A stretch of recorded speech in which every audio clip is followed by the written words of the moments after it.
Hello friends, आज का हमारा टॉपिक है Maxwell Boltzmann distribution law of speed. आज हम जानेंगे कि मैक्सवेल और बोल्ट्जमैन ने जो डिस्ट्रीब्यूशन लॉ ऑफ स्पीड दिया था उसके बारे में। ठीक है, तो चलिए स्टार्ट करते हैं अपने टॉपिक को। Let us consider a thermodynamic system having the total number of molecules n।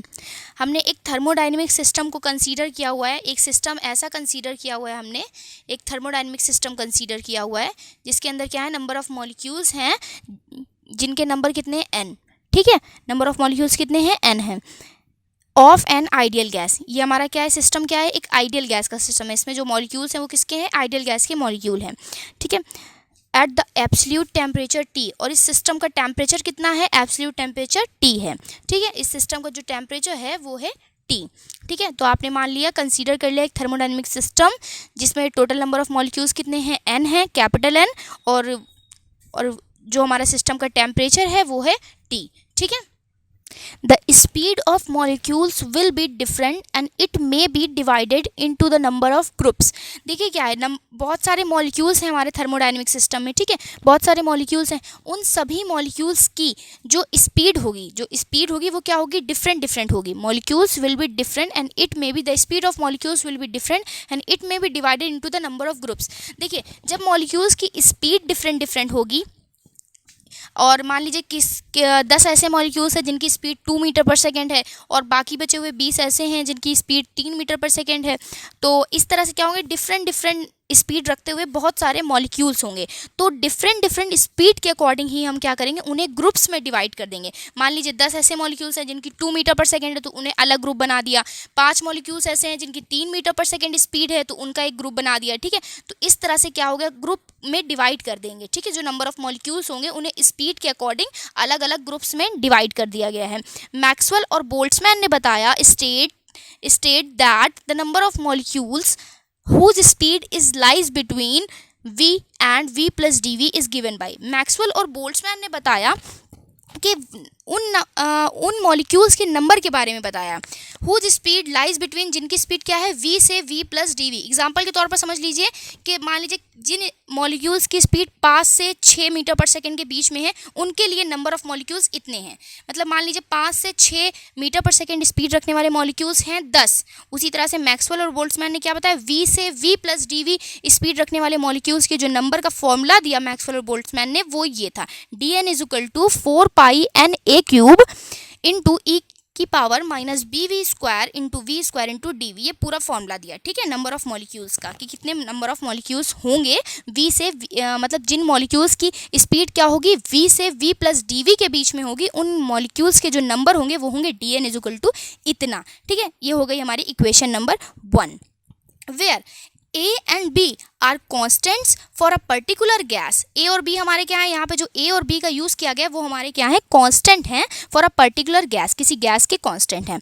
ठीक है, तो चलिए देखते हैं ए और बी की वैल्यू क्या होगी। यहाँ पे ए और बी हमारे हो गए कॉन्स्टेंट। ए की वैल्यू होती है A is equal to under root B upon pi. ठीक है, ए की वैल्यू क्या होती है, under root B upon pi, और बी की वैल्यू होती है स्मॉल m अपॉन 2kT या कैपिटल M अपॉन 2RT। यहाँ पे हमारा स्मॉल m क्या है, small m is the mass of single molecule, किसी सिंगल मॉलिक्यूल का क्या है, मास है। ठीक है, और कैपिटल M क्या है, capital M is it's molecular weight. यहाँ पे क्या है, कैपिटल M हमारा मॉलिक्यूलर वेट है। ठीक है, तो आप ध्यान रखें कि M हमारा सिंगल मॉलिक्यूल का मास है और कैपिटल M हमारा क्या है, मॉलिक्यूलर वेट है। ठीक है, अगर देखिए इक्वेशन नंबर फर्स्ट से हम क्या करें, dv की वैल्यू यहाँ पे dv नीचे ले आएँ तो इक्वेशन फर्स्ट हमारी कुछ इस तरह की बन जाएगी। ठीक है, इक्वेशन फर्स्ट मैंने आपको बताया था dn इज इक्वल टू इतना पूरा फॉर्मूला इंटू dv। ठीक है, dv इंटू में था तो हमने यहाँ पे क्या किया, dv नीचे ले आए हैं।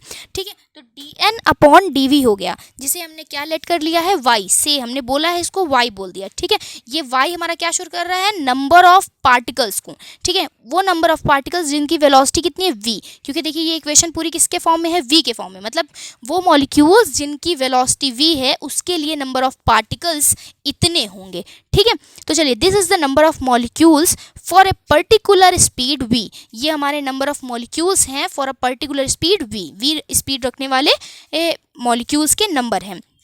If we plot a graph between the number of molecules and speed, अगर हम ग्राफ प्लॉट करें, मतलब y मान लीजिए नंबर ऑफ मॉलिक्यूल्स हैं और वेलोसिटी मतलब मॉलिक्यूल्स की वेलोसिटी के बीच में अगर हम ग्राफ को प्लॉट करें we will obtain the following curve, तो हमें विभिन्न प्रकार से कर्व मिलेगा। देखिए किस तरह का कर्व मिलेगा, सॉरी आप देख नहीं सके, देखिए क्या होगा कि if we plot a graph between the number of molecules and speed, speed और नंबर ऑफ मॉलिक्यूल्स मतलब y और v के बीच में अगर हम ग्राफ खींचें तो we will obtain the following curve, तो हमें फॉलोइंग कर्व मिलेंगे। चलिए देखते हैं, चलिए देखिए ये है हमारा कर्व, ठीक है, देखिए ये है हमारा curve, number of particle, number of molecules and उनकी वेलोसिटी के बीच में हमने क्या खींचा हुआ है, ग्राफ खींचा हुआ है, ठीक है। देखिए ये ग्राफ हमारा कुछ इस तरह से है, ठीक है। तो ग्राफ क्या रिप्रेजेंट करता है, चलिए वो देखते हैं, ठीक है। ये जो हमारी एक्स एक्सिस है वो रिप्रेजेंट कर रही है हमारी स्पीड को, मॉलिक्यूल्स की स्पीड, और ये जो हमारी वाई एक्सिस है वो रिप्रेजेंट कर रही है हमारी नंबर ऑफ पार्टिकल्स को, सॉरी नंबर ऑफ मॉलिक्यूल्स को, मॉलिक्यूल्स के number y is equal to, मैंने क्या बोला, dn/dv लेट किया था, मैंने अभी आपको दिखाया, ठीक है। तो चलिए देखते हैं ये ग्राफ हमारा क्या रिप्रेजेंट करता है। The curve indicates that it is asymmetrical indicates that the distribution of molecules with respect to speed is not uniform। जो हमारा कर्व है वो कैसा है, asymmetrical है, ठीक है, वो symmetrical कर्व नहीं है।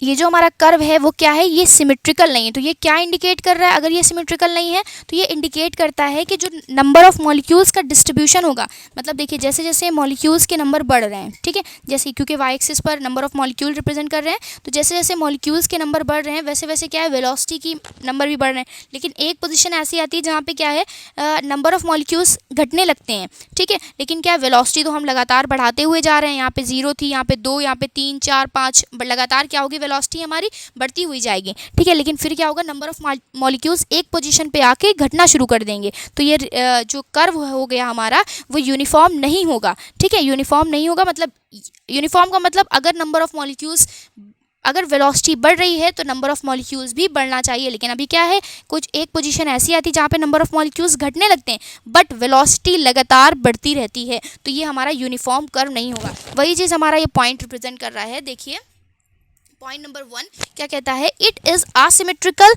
indicates that the distribution of molecules with respect to speed, speed के रिस्पेक्ट में जो मॉलिक्यूल्स का डिस्ट्रीब्यूशन है इज नॉट यूनिफॉर्म, यूनिफॉर्म नहीं है। ओके, तो आई होप आपको समझ में आ गया होगा पॉइंट फर्स्ट। चलिए point second, the number of molecules of zero speed such that in rest, जो मॉलिक्यूल्स मतलब रेस्ट की कंडीशन में उनकी स्पीड कितनी होगी, 0 होगी। जाहिर सी बात है, रेस्ट में हैं तो उनकी स्पीड क्या होगी, 0 होगी।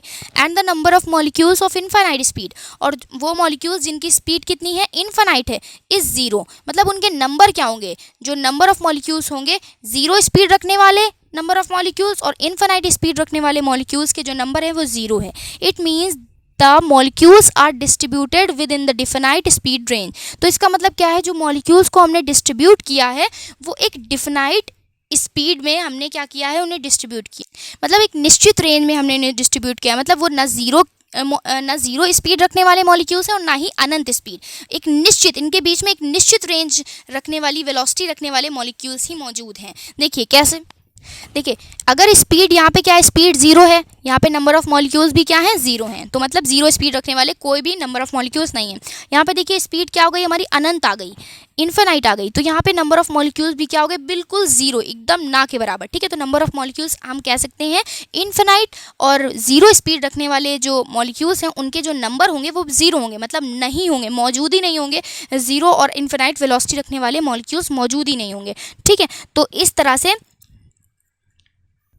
हम कह सकते हैं कि जो हमारा मतलब डिस्ट्रीब्यूशन होगा मॉलिक्यूल्स का, जो मतलब मॉलिक्यूल्स होंगे, जो नंबर ऑफ मॉलिक्यूल्स हैं थर्मोडायनेमिक सिस्टम के अंदर, उनकी जो वेलोसिटी होगी वो एक डिफिनेट रेंज के अंदर होगी, मतलब ना ही 0 होगी ना ही अनंत, उनके बीच में होगी, मतलब 2, 3, 3.5 या कुछ भी होगी, तो एक निश्चित रेंज के अंदर होगी, ठीक है। ये चीज़ इंडिकेट कर रहा है। चलिए चलते हैं थर्ड पॉइंट की ओर। थर्ड पॉइंट क्या कहता है, at a particular speed VMP, एक पर्टिकुलर स्पीड ऐसी होगी जिसे हमने किससे रिप्रेजेंट किया, VMP से, the number of molecules is maximum, जिस पर क्या होगा, नंबर ऑफ मॉलिक्यूल्स हमारे सबसे ज़्यादा होंगे। एक ऐसी स्पीड होगी जिस पर नंबर ऑफ मॉलिक्यूल्स सबसे ज़्यादा होंगे, set to be most probable speed, उसे हम क्या बोलेंगे, मोस्ट प्रोबेबल स्पीड बोलेंगे। देखिए कहाँ होगा, देखिए यहाँ हमने स्पीड 0 थी, फिर कुछ स्पीड हुई, फिर कुछ स्पीड हुई, मान लीजिए यहाँ पे जो हमारी स्पीड आई, ये थी वीएमपी स्पीड। मतलब क्या है, यहाँ पे जो नंबर ऑफ पार्टिकल्स देखिए आपके, नंबर ऑफ मॉलिक्यूल्स बढ़ रहे थे, लेकिन यहाँ पे क्या हुआ, नंबर ऑफ मॉलिक्यूल्स सबसे मैक्सिमम हो गए, फिर उसके बाद क्या हो गया, घटना शुरू हो गए। तो यहीं पे हम क्या कहेंगे, इस जगह पे नंबर ऑफ मॉलिक्यूल्स क्या है, सबसे ज़्यादा है। तो यहाँ पे जो वेलोसिटी होगी, जितनी वेलोसिटी होगी यहाँ पे, उस वेलोसिटी को हम बोलेंगे मोस्ट प्रोबेबल स्पीड। ठीक है, मोस्ट प्रोबेबल स्पीड, सॉरी, जितनी स्पीड होगी मॉलिक्यूल्स की उसे हम बोलेंगे मोस्ट प्रोबेबल स्पीड। तो नंबर ऑफ मॉलिक्यूल्स जहाँ पे ज़्यादा होते हैं, उस वहाँ की जो स्पीड होती है हमारी, उसे बोलते हैं मोस्ट प्रोबेबल स्पीड। ये था हमारा थर्ड पॉइंट। ठीक है, अब देखिए चलते हैं फोर्थ पॉइंट की ओर। फोर्थ पॉइंट क्या कहता है, फोर्थ पॉइंट कहता है कि अगर मान लीजिए इस कर्व का हम एक छोटा सा स्ट्रिप ले लें। ठीक है, इस कर्व की हमने एक छोटी सी स्ट्रिप ले ली, मान लीजिए इसकी वेलोसिटी dv है, नीचे का पार्ट dv, और ये जो इसकी लेंथ है वो y है। ठीक है, y। अगर हम इसका एरिया निकालें तो कितना आएगा, ये हमारा एक रेक्टेंगल की तरह दिख रहा है, ये थोड़ा सा तिरछा है, बट ये हमारा रेक्टेंगल हम इसे मान सकते हैं, क्योंकि ये बहुत ही छोटा सा पार्ट है। ठीक है, बहुत छोटी सी स्ट्रिप है, बहुत पतली सी स्ट्रिप है। तो एरिया हो जाएगा हमारा dv into y, y into d. ठीक है, आप कुछ भी लिख सकते हैं, y इंटू डी हमारा हो जाएगा एरिया। ठीक है, और y की वैल्यू क्या होती है, y की वैल्यू होती है dn अपॉन dv। तो देखिए क्या होगा, ये फोर्थ पॉइंट है हमारा। देखिए area of this strip y into D हो जाएगा। ठीक है, y इंटू डी हो जाएगा जब हमारा एरिया। तो हमने y इंटू डी एरिया निकाल लिया, y की वैल्यू हमने अभी आपको बताई dn अपॉन डी। ठीक है, dv से ये dv हमारा कट गया, यहीं पे हमने उतारा, फिर ये क्या बचा, dn बचा। ठीक है, तो हमने एरिया जब निकाला एक छोटी सी स्ट्रिप का एरिया, जब एक स्मॉल सी स्ट्रिप का एरिया निकाला, तो वो क्या रिप्रेजेंट कर रहा है, इतना एरिया, ये जो स्ट्रिप का एरिया वो क्या रिप्रेजेंट कर रहा है, नंबर ऑफ मॉलिक्यूल्स को रिप्रेजेंट कर रहा है। किसको रिप्रेजेंट कर रहा है, नंबर ऑफ मॉलिक्यूल्स को रिप्रेजेंट कर रहा है। अगर हम इसी एरिया का इंटीग्रेशन कर दें तो क्या होगा, अगर हम इस एरिया का, देखिए जो स्ट्रिप है, अगर इस स्ट्रिप का एरिया कितना है, y इंटू डी आया, अगर इस एरिया का हम इंटीग्रेशन कर दें तो टोटल एरिया निकल आएगा। और हम टोटल एरिया, क्योंकि इतना एरिया तो किसे शो कर रहा है, नंबर ऑफ मॉलिक्यूल्स को, dn को रिप्रेजेंट कर रहा है, मतलब थोड़े से मॉलिक्यूल्स के नंबर को रिप्रेजेंट कर रहा है। अगर हम इसका पूरा इंटीग्रेशन कर दें तो देखिए वो किसको रिप्रेजेंट करेगा, dn को हमने क्या मान लिया, dn को हमने मान लिया इक्वेशन नंबर फर्स्ट मान लिया। ठीक है, तो ये नंबर ऑफ मॉलिक्यूल्स हमने इक्वेशन नंबर फर्स्ट माना। So the total area of the curve will be, तो हमने एरिया कर्व का टोटल एरिया अगर हम निकाल लें तो y इंटू डी का हम क्या करेंगे, इंटीग्रेशन कर देंगे टोटल एरिया निकालने के लिए। तो y इंटू डी की वैल्यू अभी हमने सॉल्व करके निकाली थी, क्या आई थी, dn आई थी। ठीक है, हमने यहाँ पे वैल्यू रख दी dn। ठीक है, इसकी वैल्यू रख दी dn। अब dn का इंटीग्रेशन क्या होगा, कुछ नंबर ऑफ पार्टिकल्स का अगर इंटीग्रेशन करेंगे तो आएगा total number of molecules, sorry particles नहीं मॉलिक्यूल्स। ठीक है, तो क्या आएगा इंटीग्रेशन करने पर, टोटल नंबर ऑफ मॉलिक्यूल्स। मतलब छोटा सा एरिया कुछ मॉलिक्यूल्स को शो कर रहा था, रिप्रेजेंट कर रहा था, और अगर हम टोटल एरिया निकाल लें कर्व का तो वो टोटल नंबर ऑफ मॉलिक्यूल्स को रिप्रेजेंट करेगा, टोटल नंबर ऑफ मॉलिक्यूल्स को रिप्रेजेंट करेगा। So the total area of velocity distribution curve represent the total number of molecules in the system. तो जो टोटल एरिया होगा डिस्ट्रीब्यूशन कर्व का, ये जो हमने कर्व आपको रिप्रेजेंट किया है, शो किया है, उसका जो टोटल एरिया होगा वो रिप्रेजेंट करेगा total number of molecules in the system. किसी सिस्टम के टोटल नंबर ऑफ मॉलिक्यूल को रिप्रेजेंट करेगा। इसी को बोलते हैं हम Maxwell Boltzmann distribution law.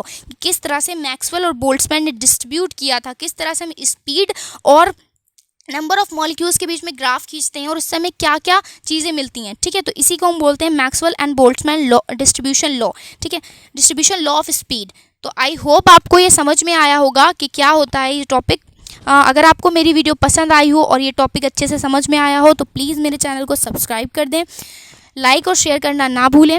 Thank you for watching.